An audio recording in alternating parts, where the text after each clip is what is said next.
राजस्थान, जो अपनी सांस्कृतिक धरोहर, कला और हस्तशिल्प के लिए दुनिया भर में प्रसिद्ध है, यहाँ की गोटापट्टी कढ़ाई का जुड़ाव परंपरा और संस्कृति से है। अब इस कला को मानो पंख मिल गए हैं।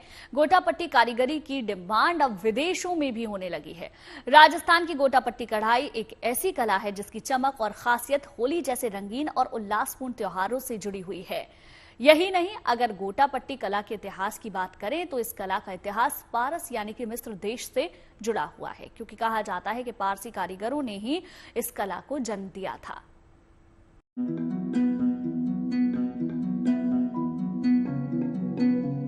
कपड़ों पर चलते जादू, सरीखे हाथ, बहुत ही बारीकी से काम को अंजाम, इसके बाद जो उभर कर आता है उसे गोटापत्ती कहते हैं। इस कला का नाता प्राचीन काल से रहा है। कपड़ों पर होने वाली ये प्राचीन कारीगरी राजस्थान की संस्कृति और परंपरा से जुड़ी है, लेकिन अब इसका ट्रेंड बदल रहा है। राजस्थान की मशहूर गोटापत्ती अब ग्लोबल बनने की राह पर है।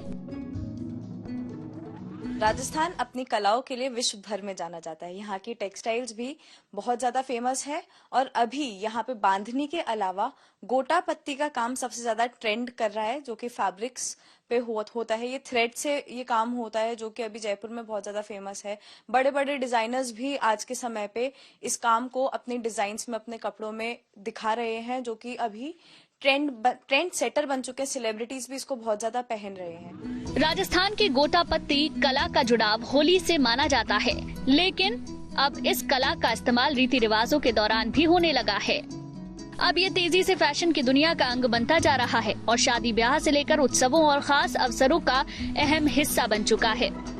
गोटापत्ती का वर्क बहुत टाइम से चलता आ रहा है, बहुत पुराना है। मोस्टली पहले सिर्फ राजपूतों के बीच में ही वर्क दिखता था, लेकिन आजकल बहुत ज्यादा ट्रेंड में बन गया है। और ना ही जयपुर में, बल्कि जयपुर के बाहर बहुत लोग इसे लाइक कर रहे हैं। अगर गोटापत्ती के इतिहास की बात करें तो इसकी शुरुआत मुगल काल से मानी जाती है। कहा जाता है कि हुमायूं जब फारस से लौटे थे तो कुछ कारीगरों को लेकर आए थे, जिन्होंने इस कला की शुरुआत की। हाथ से की जाने वाली इस कलाकारी की डिमांड आजकल काफी बढ़ गई है। गोटापत्ती सारा हाथ का काम है, जिसमें पहले खाके बनते हैं। सारा गोटापत्ती का वर्क ट्रेस होता है कपड़ों पे।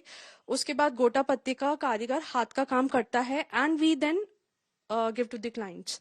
उसमें आप कोई भी डिजाइन्स बनवा सकते हैं और कुछ भी हम उसको आपकी चॉइस का भी करवा सकते हैं। इसमें मोस्टली आप कोई भी फैब्रिक यूज कर सकते हैं, बट जो मोस्टली हम लोग यूज करते हैं वो प्योर ही होता है। Either pure georgette, pure crepe, pure bandhej और pure shimmer, pure organza, everything in pure. क्योंकि प्योर में आपको एक लग्जरी और एलिगेंसी दिखेगी जो गोटापत्ती और जरदोजी की होती है। गोटापत्ती का काम मूल रूप से मंदिरों, शाही पोशाकों और प्रार्थना के वस्त्रों पर किया जाता था, जहां शुद्ध सोने और चांदी के धागों का इस्तेमाल किया जाता था।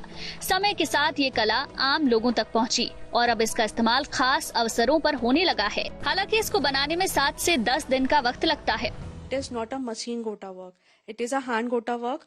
इसकी पहले ट्रेसिंग बनती है, फिर ट्रेसिंग इस पे आती है और फिर ये कारीगर पूरा हैंड से वर्क करता है। इस पीस को बनने में ऑलमोस्ट 7 to 10 days लगते हैं फॉर अ सिंगल पीस, क्योंकि उसके बाद ये स्टिचिंग होती है। Then this is a dupatta, it is of also pure gajji silk. इसमें भी पूरा हाथ का काम है, पूरे पर्ल का हाथ का काम है और जरदोजी का वर्क है and it is a traditional Rajasthani दुपट्टा। गोटापत्ती का काम कई प्रकार के कपड़ों पर किया जाता है, जिनमें साड़ी, लहंगा, ओढ़नी, घाघरा, कुर्ती, पगड़ी, यहाँ तक कि जूतियाँ भी शामिल हैं। इसके अलावा अब गोटापत्ती का उपयोग फैशन की दुनिया में भी होने लगा है, यानी अब राजस्थान की पारंपरिक कला की पहुंच विदेशों तक हो गई है। होली के दौरान राजस्थान ही नहीं, देश भर में पारंपरिक पोशाक पहनने का रिवाज चला आ रहा है। इसीलिए होली महोत्सव के दौरान लोग न केवल रंगों का इस्तेमाल करते हैं, बल्कि पारंपरिक कपड़े भी पहनकर धूमधाम से त्योहार मनाते हैं। ऐसे में गोटापत्ती की कढ़ाई वाले कपड़ों की डिमांड में तेजी देखी जाती है। जयपुर से रिदम जैन के साथ गुड न्यूज टुडे।